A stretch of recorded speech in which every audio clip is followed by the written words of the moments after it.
ӯ мусалмонҳоро бад медид, аммо ӯро ба роҳи рост даъват карданд. баъди даъват шудан ӯ раиси исломии штати Индиана шуд. 8 сол пеш ӯ орзу мекард ки масҷидро тарк кунад. ман худам як бомбачае тайёр кардам, ки мехостам онро дар мобайни ин масҷид гузорам. дар давом мехостам ин шоуро тамошо карда шинам. ман ҳаракат кардам, ба масҷид рафтам.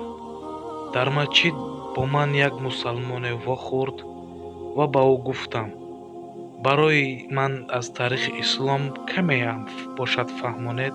ӯ барои ман китоби муқаддаси Қуръонро тавсия дод. гуфт: рав бихон.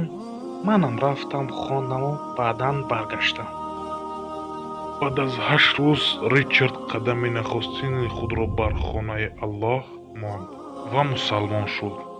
баъд аз 3 сол ӯ бо номи Умари Саид раиси исломии шаҳри Манси шуд.